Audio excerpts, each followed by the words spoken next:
2020년 7월 5일 성령 강림절 후 5번째 주일입니다. 정성을 모아 하나님께 예배하십시다. 오늘 이 아침에 주시는 하나님의 말씀은 요한복음 14장 27절 말씀입니다. 평안을 너희에게 끼치노니 곧 나의 평안을 너희에게 주노라. 내가 너희에게 주는 것은 세상이 주는 것 같이 아니하니라. 너희는 마음에 근심도 말고 두려워하지도 말라. 우리 함께 기도하겠습니다. 사랑으로 우리를 돌보시는 하나님 아버지, 한시도 참 평안을 누릴 수 없이 혼란한 세상에서 방황하던 저희들을 주님이 부활하신 날을 거룩하게 구별하여 주시고 하나님 앞으로 불러주시어 평안을 누리게 하시는 이 은혜에 감사를 드립니다. 하나님, 저희의 심신이 매우 지쳐 있습니다. 말씀을 주시어 세상의 온갖 근심을 내려놓게 하옵소서. 마음의 평안을 회복해 하시어 우리의 고통스러운 삶을 잘 이겨낼 수 있도록 인도하여 주시옵소서. 예수님의 이름으로 기원하옵나이다. 아멘.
주께로 갑니다.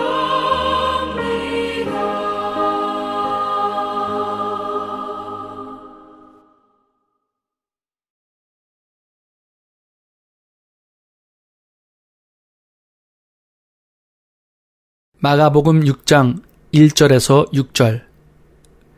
예수께서 거기를 떠나사 고향으로 가시니 제자들도 따르니라. 안식일이 되어 회당에서 가르치시니 많은 사람이 듣고 놀라 이르되 이 사람이 어디서 이런 것을 얻었느냐? 이 사람이 받은 지혜와 그 손으로 이루어지는 이런 권능이 어찌 됨이냐? 이 사람이 마리아의 아들 목수가 아니냐? 야고보와 요셉과 유다와 시몬의 형제가 아니냐? 그 누이들이 우리와 함께 여기 있지 아니하냐 하고 예수를 배척한지라. 예수께서 그들에게 이르시되 선지자가 자기 고향과 자기 친척과 자기 집 외에서는 존경을 받지 못함이 없느니라 하시며 거기서는 아무 권능도 행하실 수 없어 다만 소수의 병자에게 안수하여 고치실 뿐이었고 그들이 믿지 않음을 이상히 여기셨더라. 이에 모든 촌에 두루 다니시며 가르치시더라. 아멘.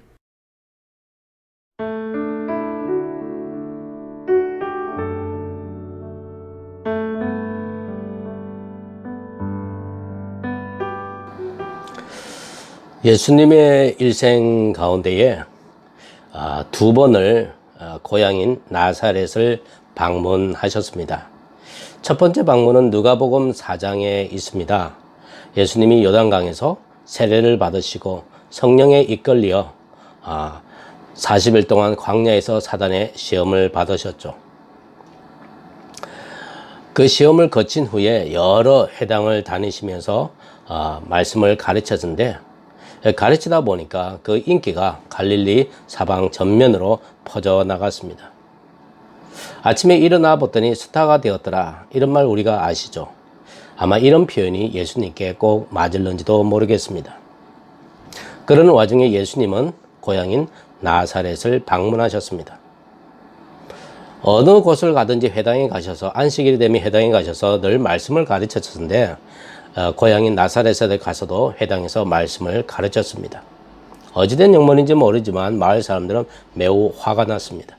그래서 예수님을 동네 끝 바깥쪽으로 끌고 나가서 산 낭떠러지에 놓고 밀쳐서 죽이려고 할 때에 예수님은 그 사이를 당당하게 벗어나셨습니다. 예수님은 말씀하셨습니다. 선지자가 고향에서 환영을 받지 못하듯이 예수님도 환영을 받지 못하셨습니다. 두 번째 방문이 오늘 마가복음 6장에 기록되어 있습니다. 예수님이 고향 나사렛에서도 여기서도 마찬가지로 예수님이 회당에서 말씀을 가르쳤습니다. 마을 사람들의 반응이 요상합니다. 말씀을 가르치는 예수를 보고 놀라워했다고 말했습니다. 이 놀라워했다고 하는 이 말은 감탄을 했다는 말이 아닙니다. 비아냥거렸다라는 말입니다. 마을 사람들이 한 목소리로 저 청년 우리가 잘 아는데 어째 낯설다, 적응이 안 된다, 그렇게 아우성입니다.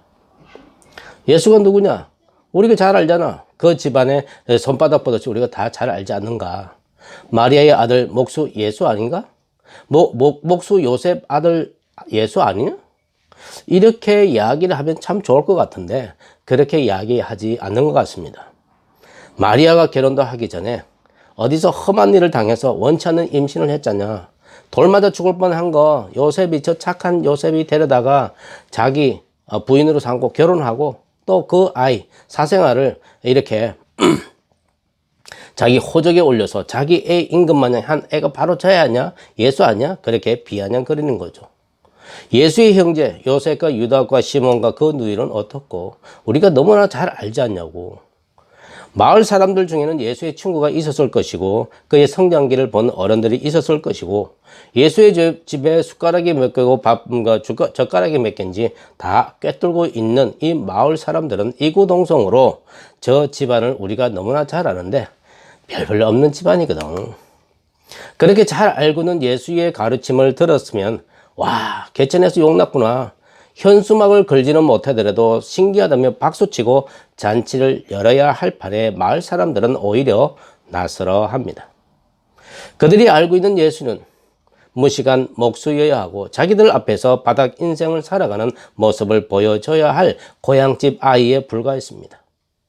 그런데 예수님이 회당에서 이사야서 61장 1절로 2절에 있는 말씀을 강론하셨습니다. 이 말씀이 뭐냐? 주의 성령이 내게 임하셨으니 이는 가난한 자에게 복음을 전하게 하시려고 내게 기름을 부으시고 나를 보내사 포로된 자에게 자유를, 눈먼 자에게 다시 보게 함을 전파하며 억눌린 자를 자유롭게 하고 주의 은혜의 해를 전파하게 하려 하심이라.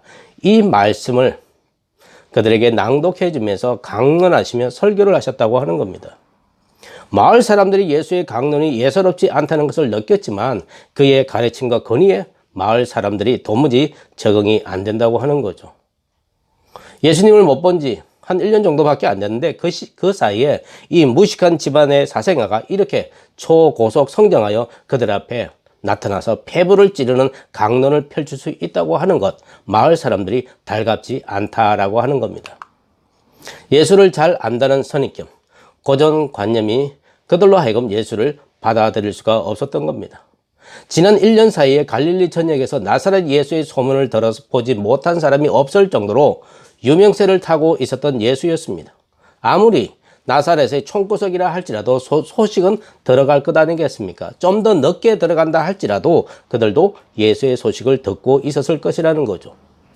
예수님이 고향에 돌아와서 말씀을 전하는데 마을 사람들이 요상한 반응을 보인 것을 볼 때에 갈릴리에서 또 갈릴리에 들러오는 예수의 소문을 그들이 들었을 때에 아무리 그 소문이 좋은 것이고 또 아무리 그 소문이 예수님이 유명세를 타고 있다 할지라도 마을 사람들은 비아냥거렸을 것 같습니다.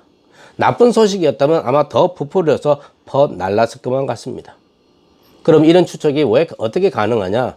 마태복음 12장 22절로 31절에 보시면 이렇게 말씀하는 구절이 나옵니다. 귀신들로 눈 멀고 말 못하는 사람을 예수님이 고쳐주니까 바리새인들의 귀신의 왕 바알세불을 힘입지 않고는 귀신을 쫓아내지 못한다라고 하면서 예수를 모함합니다.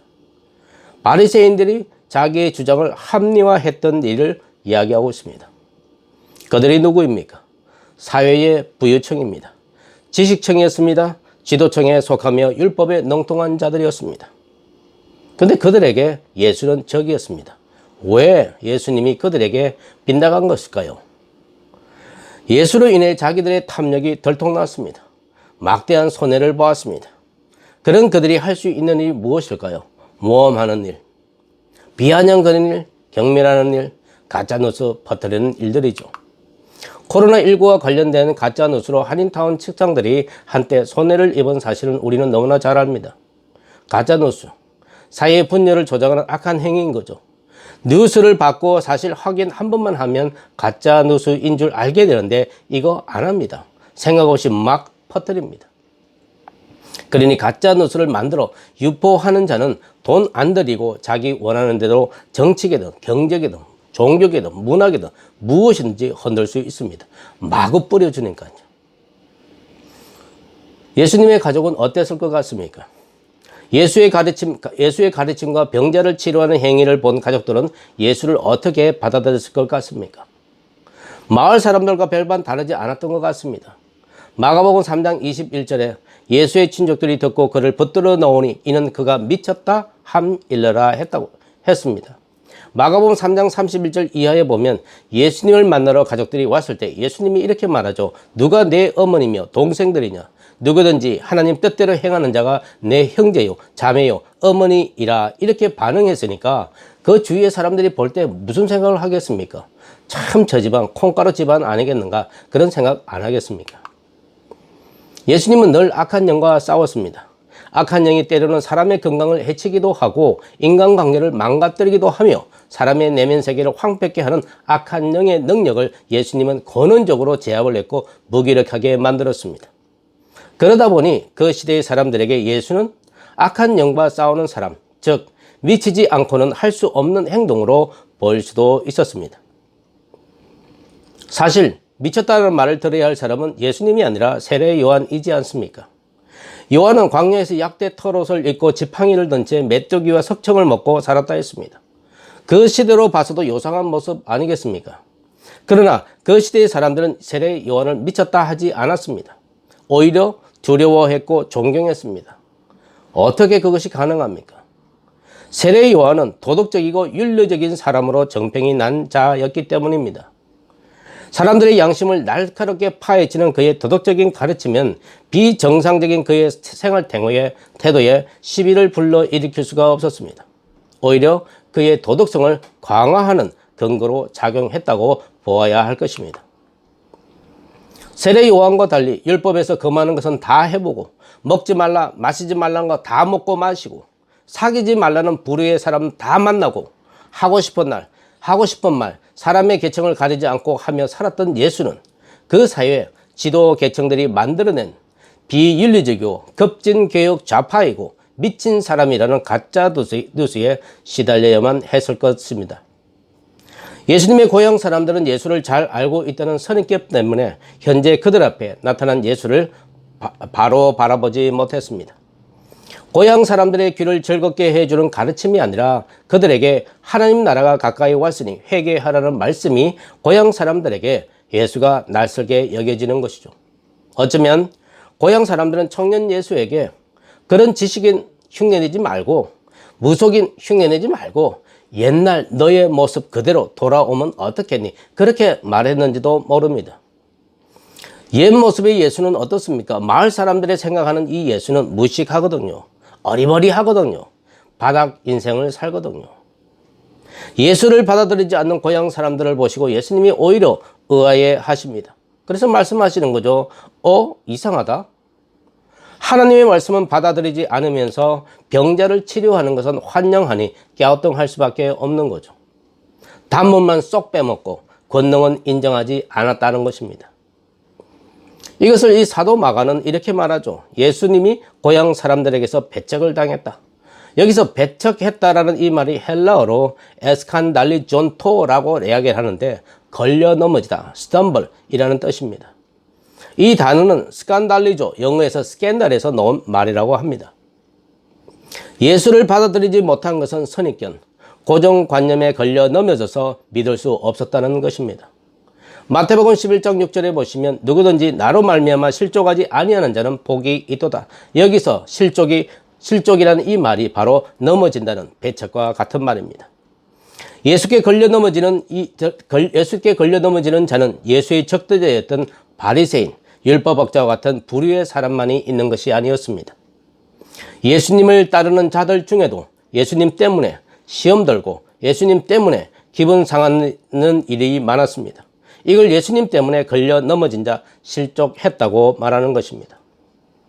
우리가 익히 알고 있는 예수님은 언제나 나를 사랑하는 분이시고 은혜를 주시며 복을 주시는 분이시며 기쁨의 근원이 되시는 분인데 예수님을 열심히 따르는 자들까지도 시험을 들게 하시고 기분 상하는 일을 당하게 하시는 분이 예수님 자신이라고 말씀하십니다.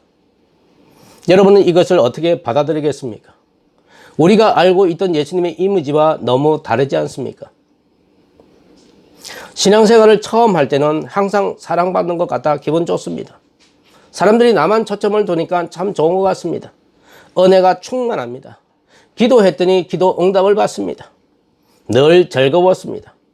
근데 신앙이 깊어지면 질수록 즐거움보다는 시험이 더 많아지고 짜증이 더 많이 나는 것 같습니다. 예수님의 가르침이 나의 가치관과 맞지 않을 때에 우리는 힘들어하기 때문입니다. 우리는 예수님이 이 땅에 평화 주러 왔다고 믿지만 예수님은 불을 주러 왔다는 정반대의 말씀을 하십니다. 예수님을 따르는 사람들은 복을 풍성하게 받을 거라 기대하지만 예수님은 자기를 따르는 사람들에게 자기를 부인하고 자기 십자가를 지고 고난을 감수하라고 말씀하십니다. 우리는 예수님의 이름으로 하나님이 나의 소원을 성취해지기를 기대하지만 예수님은 하나님의 뜻을 우리와 더불어 이루어 나가기를 바라십니다. 우리의 뜻과 바람과 전혀 다른 방향으로 우리를 이끌어 가시기도 합니다. 이렇게 되면 우리들은 시험에 빠지게 되는 거죠. 예수님의 고향 사람들이 예수께 걸려 넘어진 이유는 단 하나, 선입견, 고정관념이라고 했습니다. 우리는 어떻습니까?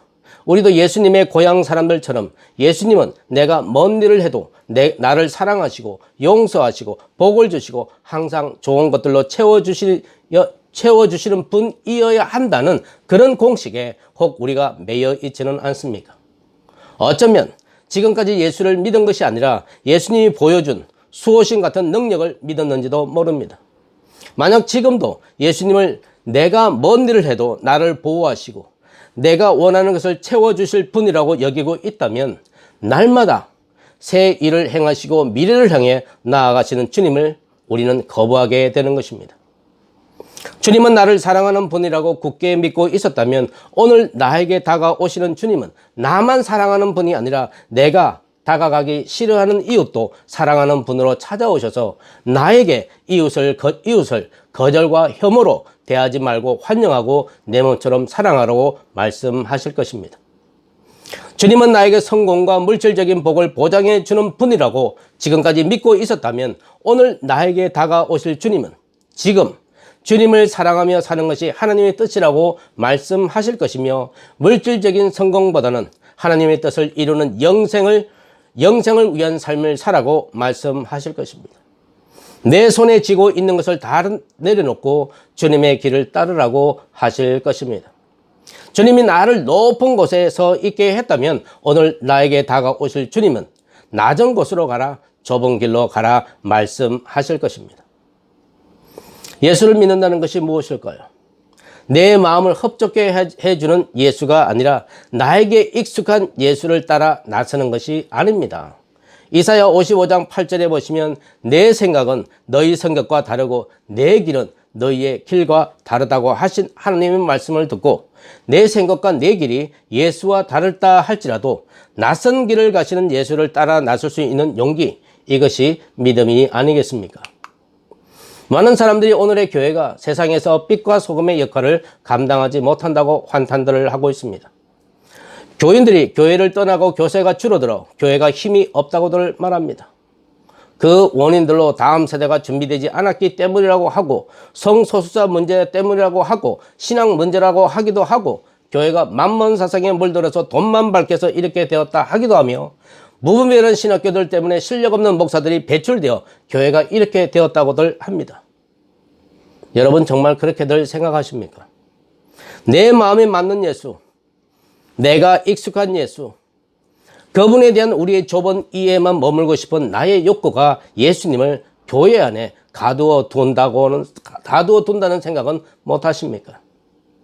다시 말하자면 과거에 내가 알고 있는 예수, 그 이상으로 그분에 대하여 배우길 원치 않는 것이 교회가 세상에 힘을 발휘하지 못하게 하는 원인이라는 생각은 안 해보십니까? 예수의 몸된 교회를 무기력하게 만드는 것은 예수님을 잘 안다고 생각하는 사람들입니다. 낯선 예수가 불편한 사람들입니다. 자기가 아는 그 한계 안에서만 예수를 파악하려고 하는 사람들입니다.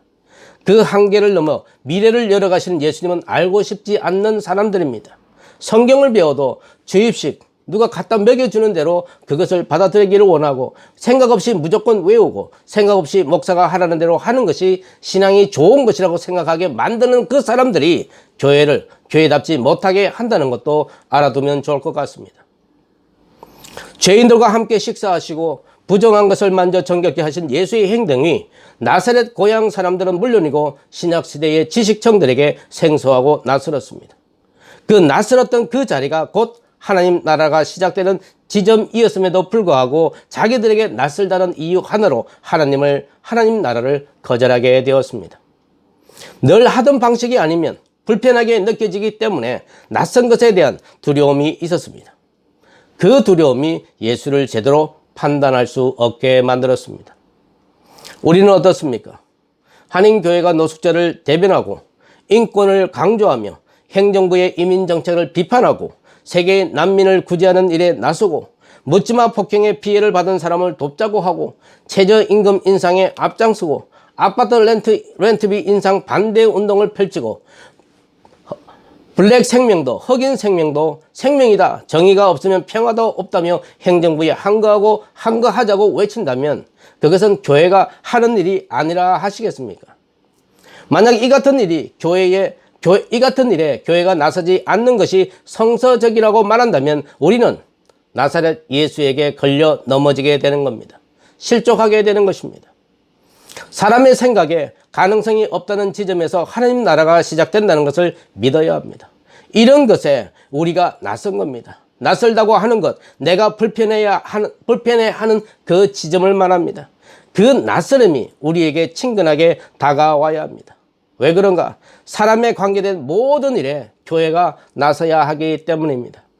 이것은 교회 일이고 이것은 아니다 하는 것이 아닙니다. 어느 공식에 의해서 움직여야 하는 것이 교회가 아닙니다. 그래서 우리에게 교회가 낯설어야 합니다. 또 우리에게 예수님이 낯설어야 합니다.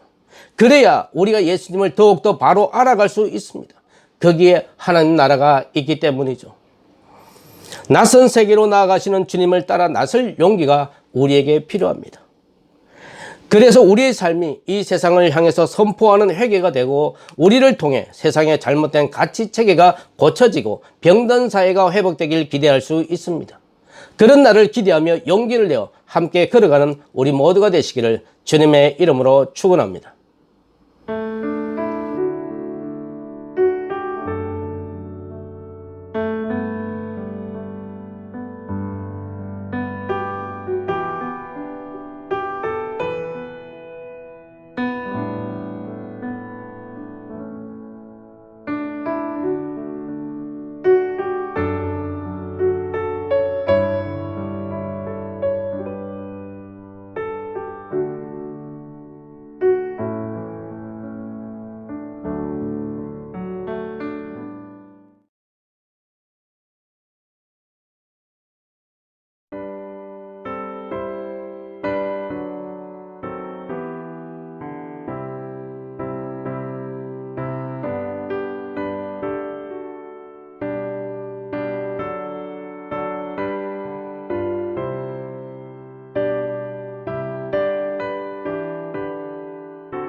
하나님은 여러분보다 앞서 가셔서 여러분을 인도하시며 하나님은 여러분 뒤를 따라가시며 여러분을 보호하시고 하나님은 여러분을 돕기 위해 여러분에게 적극적인 지원을 보낼 것이며 하나님은 여러분 옆에 동행하시며 여러분의 친구가 되어 주실 것이니 무슨 일을 만나도 두려워하지 마십시오.